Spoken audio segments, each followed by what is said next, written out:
नमस्कार আমি উজ্জ্বল মল্লিক আমার চ্যানেলে সকলকে স্বাগতম। বন্ধুরা যারা চ্যানেলটাতে নতুন অবশ্যই চ্যানেলটা সাবস্ক্রাইব করে নিন। আজ কিন্তু কোনো রান্নার ব্লগ নয়, আজকে আমি নিয়ে চলে এসেছি একটা শপিং ব্লগ, যেটা আমি করতে এসেছি কাঁচরাপাড়াতে।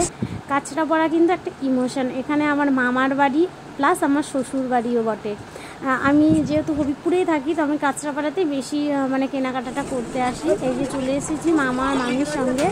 তো আমরা প্রথমে স্টেশন থেকে লস্যি নিয়ে নিলাম, বেশ গরম ছিল আর এসছি দুপুর সময়, তো সবাই মিলে ঠান্ডা ঠান্ডা লস্যির মজা নিলাম।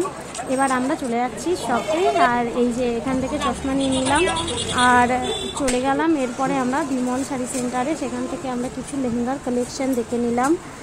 বন্ধুরা যারা আমার এই ভিডিওটা কাঁচরাপাড়া থেকে দেখছেন তারা অবশ্যই আমাকে কমেন্ট করে জানাবেন, ওখান থেকে আমাদের লেহেঙ্গা নেওয়া হলো না। এরপরে আমরা এই মার্কেটটা ঘুরে তাও আমাদের লেহেঙ্গাগুলো অত ভালো লাগলো না। এরপরে আমরা আজকে জুস খেয়ে নিলাম, খেয়ে নিয়ে আমরা চলে এসেছিলাম এক্সপ্রেস বাজারে, যেখান থেকে আমাদের লেহেঙ্গাটা পছন্দ হয়েছিলো। এই যে লেহেঙ্গাটা ফুল ভিডিওটা আমি দেখাতে পারলাম না, তার জন্য আমি দুঃখিত।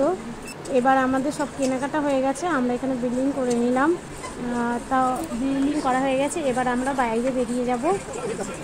নিজে দেখুন অনেক কিছু বাজার হয়েছে এখান থেকে। তো যাই হোক, এবার বাইরে বেরিয়ে আরও কিছু বাজার করার বাকি আছে। তার মধ্যে আমরা একটু কুইজ নিয়ে নিলাম। এই যে চায়ের জন্য মামি তো মানে অস্থির হয়ে গেছে, কখন চা খাবো চা খাবো। আর আমি এখানে নিয়ে নিয়েছি একটা কি বিস্কিট, এটা নাম জানি না, আর এখানে ছিল চাটা বেশ ভালোই ছিল বাজার থেকে বেরিয়ে।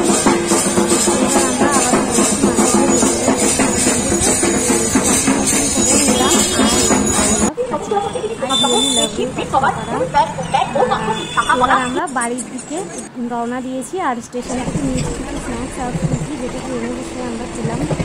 এবার বাড়ি পৌঁছে যাওয়ার পালা। তো এবার আমরা বাড়ি পৌঁছে যাই।